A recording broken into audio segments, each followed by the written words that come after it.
just demolish people. Also, I think we are going to have our game start. We are back in this bitch like Kilo insists. Ladies and gentlemen, thank you so much for the wait. We're going to have, oh, okay, I was about to say, I saw double Belmont, I was like, wait, what? We're going to have the two teams. We're going to have Panda and trollface versus Fallzei and RiceFoe coming on right here, right now. Yo, why are Fallzei and RiceFoe? They're switching their characters every minute right now. Last game we saw them, we hadn't seen Fallzei switch off with the Jake, but into this team comp, I was talking about them maybe running away from him. He opts for his own projectile-based character with LeBron James. First time I've seen this man in tournaments. It's going to be fun to see what kind of tricks Fallzei and RiceFoe can pull out with LeBron. Also, I want to say this real quick before we get started. Maury, I've been cheering for you because you go Batman. If you go Bugs, I'm rooting against you. I've been cheering for you because you're my friend and you play Batman, bro. Don't do this to me. Also, there's a lot of control on the stage, but really good kill coming on from that Bugs up. They're going to actually end up taking out PudgyPanda's first up. Yeah, I say, and even with the character switch, Fallzei and RiceFoe keeping up this pace, this momentum. You know, the Jake down on board. We got the LeBron, but he is still living at 138 and putting in work. LeBron, a character that if you don't know how he works, he has basketball. He has one moveset when he has a ball. His special is throw the ball or pass it, and then he has a whole different moveset when he doesn't have that basketball if he loses it. And once he hits someone else, he gets it back again. Yeah, low-key, Stan's character is the way someone describes it. Also, wow, what a nice drag-off coming on from RiceFoe, showing you just how amazing this player's bugs can be. Up goes for that dare. Oh, the dare combos, bro. Up, good megaphone combo coming on from trollface, but not to get anything off of it too much. Panda and trollface trying to play that zoner game. Yeah, so trollface able to kind of save his teammate a little bit there. He has that high percent, so he's hiding off on the side. But Fallzei and RiceFoe really capitalized on just focusing it on Panda during that time, and they still managed to get that stock off of trollface afterwards. Things looking pretty good for blue team. Yeah, man. Also, I want to talk about real quick. LeBron has a really strong kill move where he, like, if he's in the air and he does a side special, it does a really powerful dunk that just obliterates people. And there's actually a shockwave if you end up getting that move and it actually kills relatively early. Gonna go for that that dunk on the ball. I can get the kill that they're looking for. So and actually, real quick, they did change the shockwave in this game. So before it was off of any side special you got it. Now it's only if you catch the alley-oop. So LeBron can get an alley-oop. If he passes the ball, his teammate catches, they can throw it as well. Then he can teleport with the side B, and then he can dunk and get the side special and get the shockwave. Yeah, man. And as you say that, we were just talking about that move. That side special is going to. He literally dunked on Velma, bro. He dunked on nerd, and ended up getting that. Game, bro. He's over here studying, bro. I'm over here playing ball, bro. Who's really winning? Who is winning here? Good stuff coming on to Fallzei and RiceFoe. Yes, and what a fun, fast-paced game on here. You think on paper you look at this, and all four of those characters have some form of projectiles. You think that might not be super fun to watch, but everybody's still going in, still getting their setups in the heat of the battle, and having a really quick game on there. I try to explain how LeBron works, and by the time I say two things, the game's done. Yep. It's just how it is in this game, man. We were talking about that while we were waiting for the stream to come back on. Like, you want to say something cool about this thing, but then something else happens. Also, Godfather, yes! I hate Garnet as well. I think Garnet is corny because you know why? Garnet just has armor on everything. I'm like, okay, today I will. Does she only have armor on one move, actually, though? Bro, it's the one move. Isn't it just the end of jab that has armor? It's the one that matters, and it kills. Now she has giant hitboxes. I will agree with that, and that can be kind of annoying trying to play around. But like, I don't know. Wait, what? Yeah, she's getting her. They actually already said what some of the things were too, and it's not next patch, but the one after that, I believe actually. Can they buff? Can they buff Batman's weight? Can they buff Batman's weight? Nah, he's fine. He's fine. No. Don't say that. Don't say that. Don't say that, bro. Don't say that, bro. This game is so cool. All right, yeah. Here, like, I got the Garnet changes for you real quick. So he said making her recovery faster for her ground and air side special. So both of her side specials, the projectile is going to be quicker. It's going to be faster and go further as well. Then her side air 1 and 2 are going to combo more reliably. Like it's a multi-hit, and the second hit really working. And so they're going to let that go a little better this time. Yeah, not too bad. Nothing crazy. I think that's kind of a decent change. I do think I was thinking to myself, her side special is not that good. Also, Fun fact, if you guys don't know the weight values of MultiVersus, I'm going to try to put the link in chat. If I get banned, I apologize. Okay, Mods there it remove is. this man immediately. Cool. Mr. Electric, send him to the principal's office and have him expelled. But Literally. there is the wait list for everyone. Anyone else having a virus? Don't do it. If you're having trouble hearing me, I don't know why my mic is like turning me down on purpose for some reason. So my apologies on that. Godfather, I'm with you, bro. I'm with you. Let's do it. Cool. Thank you. Social experiment. Every Wonder Woman move kills a 30. Let's see what happens to the world. Just why not? Just why not? Place, maybe. But regardless of what's happened with Wonder Woman, any buffs or nerfs, we are getting into game 2. And we have another character switch coming out from RiceFoe and Fallzei. They are pushing their limits. They're seeing how far they can go with all their characters right now. And the difference we're going to see this time is RiceFoe now onto the Arya start. The third character we've seen in a matter of 3 games now from this man. Yep. And I love watching. Your flexing stops, man. Okay. I'll say Coming your way. To live. Yeah, so he's jumping off that side blast zone. And that's a good start for Red Team, you know.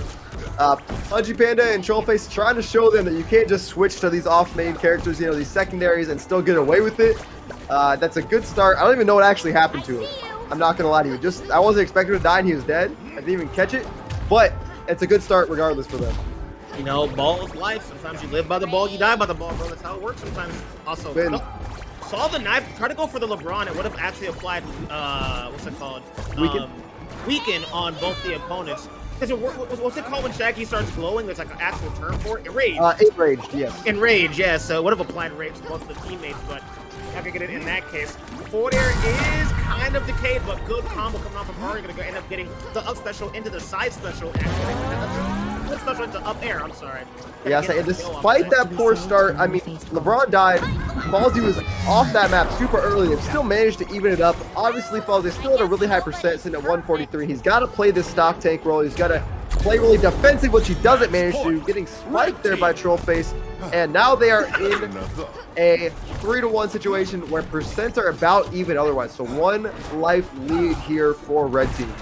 Exactly, man. And unfortunately, that SD will cost the blue team a lot, but hey, man, if you just get like a double KO, you're in a really good spot. Here comes Arya with the save. Oh, Ball's life! Ball's life! Nope.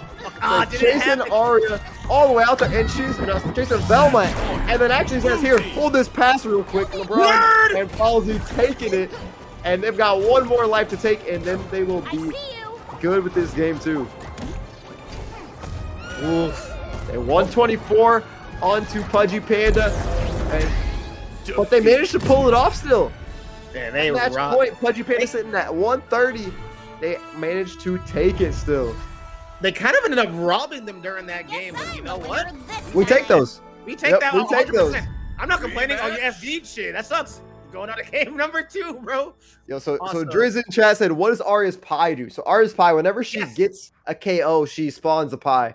And so what that is, it's like canon from the show where she like made a person into a pie. Yes. Yes. So shouts to the attention to detail from that. But then so the enemies can eat it and they gain a little bit of health back, but also slows them down. Yep. So it's kind of a fun little like random passive ability she has. That's kind of a shout out to the show. Exactly. And no, like I was saying, if you guys have like any questions about, you know, how the game works or any like minute details, yeah, just please go ahead and like ask us, bro. Say, let us know. We will fill you in. Yeah, like Jade said, it's a reference to the show. When that's like the best part. That's so cool. Like I know, I love seeing the like attention to detail and like the amount of life these characters have. You know, there have been games in the past that you have seen around that people like, they like the game, but the personality might not all be there. And so here, this game, they nailed that. You know, that's what keeps the casual players comes back. It keeps it spectating fun. That's what gives life to these games. And so devs over at Play First Game, such a good job with that here. Yeah, and here's a question from They Love JJ. What does Arya's dagger do when thrown? Ah, yes, I love this question. So Arya's dagger is what makes her character unique. The dagger allows her to teleport to wherever the knife is thrown. So if Arya throws the dagger at, let's say, Tom and Jerry, if Arya throws the dagger at Tom and Jerry, even if she is nowhere near Tom, if the knife is on Tom, she will teleport to them and smack him and get a free hit. So yeah, she can like recast the side special once it's out to go again and teleport right to him. Combo up special, do some crazy stuff. Yeah, you Also, Godfather said, what does Rick and Morty's up air do? Rick and Morty, 2 separate characters, first of all. And they're not even out yet, so if I said it, we would get, like, banned. So don't even hit me with that one. Warner Brothers would find our asses, bro. Like, not Galint. They would find us personally. I do not want to die by Warner We are Brothers. never commentating an official event. Ever, bro. We are done. But we're going on to game number 3 right now. We're back with the Bugs Bunny, so let's see how this game will play out.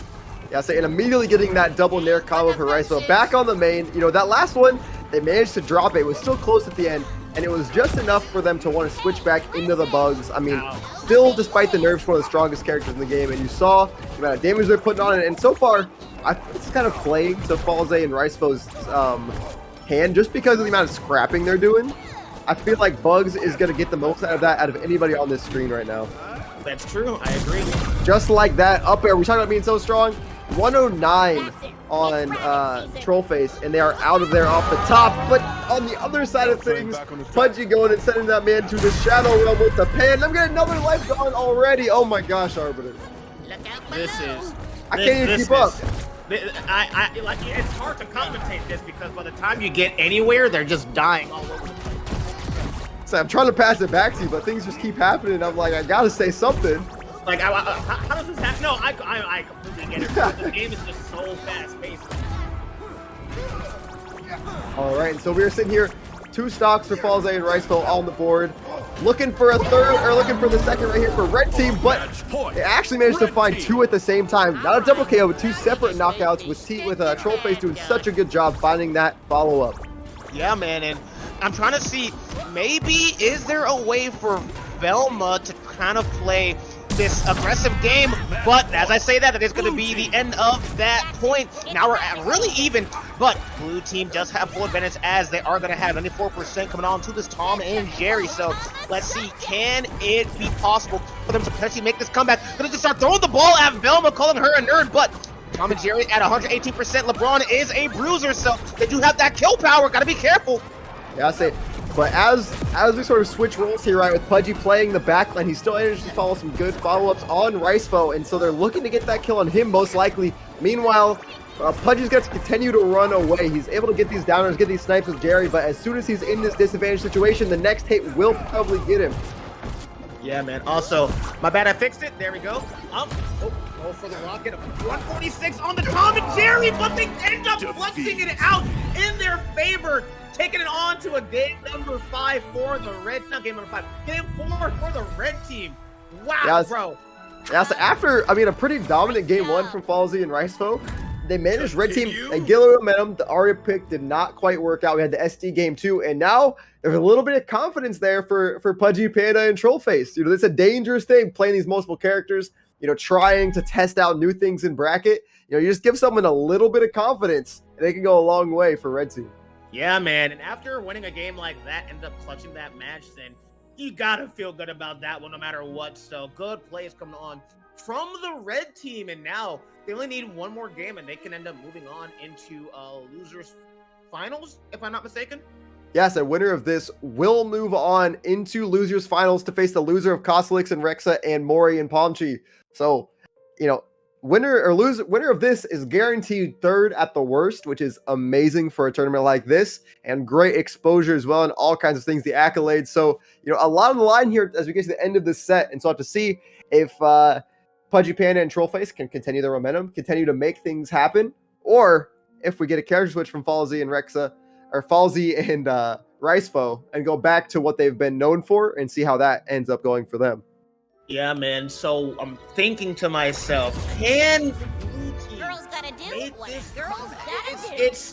it's a bit difficult to say just because, they went back to their mains. So they're not playing around no more. They went straight to the Jake. Okay. Yeah, so here is the more traditional team comp we are used to seeing from them, and they are off to a much better start here, 71% already on the Trollface, but they're taking PudgyPanda off the top. The up air 1 and the up air 2 coming out from Fallzei. The main is putting in work right now. Oh no, you gotta live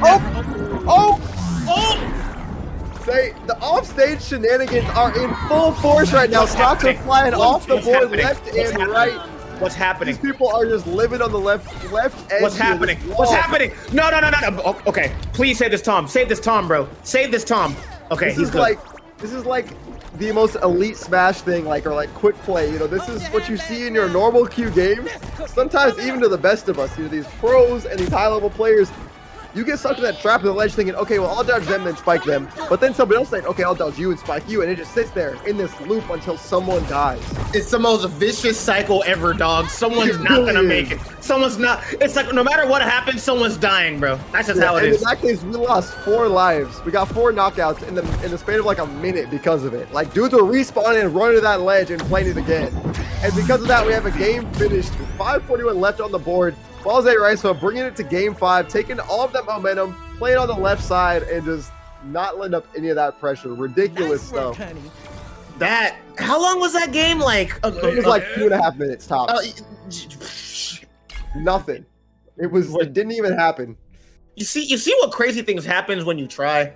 You see how crazy things get when you actually start trying, bro. Yeah. We also were talking about some confidence for PudgyPanda and Trollface, and I think it's one of those things where confidence can also be a dangerous line to overconfidence, thinking that, okay, I've spiked them a couple times, I can go off stage and do this again right, and then instead they're on their mains. Jake can spike you from 30 feet away, and he does there. You know, he got that basically like a double KO earlier, and like momentum just shifts so fast in this game that you got to be careful, be on your toes all the time. Yeah, man. Wait a second. I'm just realizing I think this is the first game 5 we've commentated. This is the first game 5 of top. Let's go. We made it, bro. This is exciting. Game 5 scenarios are always hype because it just goes to show you that these people are always adapting, always adjusting to certain, game plans that these two have to offer. So let's see. I think with all the character switches, it's been pretty fun too to see some of the different dynamics and different game plans these players be able to have and employ. But when it all comes back down to it, it's going to be this Jake and Bugs for Fallzei and RiceFoe as we continue on. This is their bread and butter. This is where they show what they really got. And so here, game 5, it's going to be that matchup once again, I am sure, and it is going to be a good one. Yeah, and this is really scary as well because I think about Jake, and I think I saw them go for this. Jake has a 0-to death setup that what happens is they try to go for an up special, and then they go for an up, the first one of up air, and that cancels into up special again, and it just takes them up to the top and they die. So I want to potentially see that come on from the Jake. I want to see that happen. Definitely. Oh, and we get a stage switch with Fallzei and RiceFoe winning. This was PudgyPanda and Trollface's stage selection, and they do go for Skyrim 3 platforms. This is kind of our battlefield variation, and I think here the good thing about this for our red team is that their projectiles, I think, work a lot better on this stage than Jake works. Like, Jake can kind of get interrupted by some things. He doesn't necessarily take advantage of platforms the best, and I think Velma does a really good job with them personally.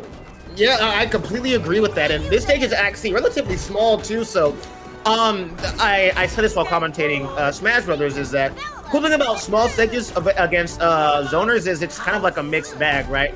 On one hand, the zoners have no room to run, but on the other hand, that means all these projectiles will be all over the place. But good stuff. Oh my God, we almost saw the really nice confirm coming from Fallzei. Yeah, that's what I'm talking about. Yeah, the 0 to death of the combo that kills really early. Yeah, Fallzei was cooking, bro.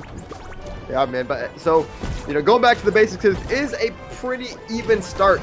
Both players on blue team for Fallzei and RiceFoe kind of hitting kill percent, but red team, Velma, Trollface, sitting at 146. Got to find some ways to run away. Use that movement. Use those dodge cancels and the fast fall cancels to run away, as we're seeing them do a great job of so far. Yeah, and I think we forgot to mention one thing about Jake is the fact that Jake's down special in the air, the house, it reflects projectiles. It does, which is huge. Although that is actually massive. Also, good up, while it is up strong. Gonna block projectiles, it won't block Jerry. Jerry technically is not a projectile since he's part of Tom and Jerry. It is the corniest thing. Oh, we're playing our singles games, and both players from each team got a win. We both got a stock off the side there for red team and blue team. Both players doing their own thing, 2 1v1s. And they managed to both take a stock there.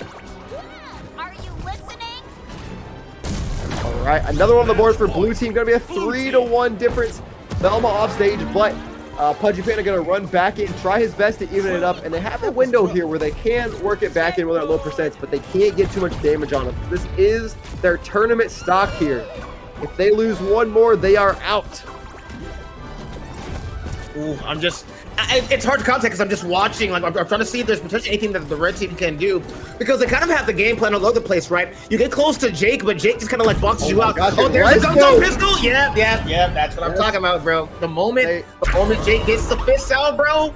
The moment he just, like I said, you can just kind of like send him where you want to with that punch, and Jake with the long range, bro. It's crazy. Yeah, I mean, I'm pretty sure he was actually not even aiming for Velma, but that hitbox is so big that he hit her.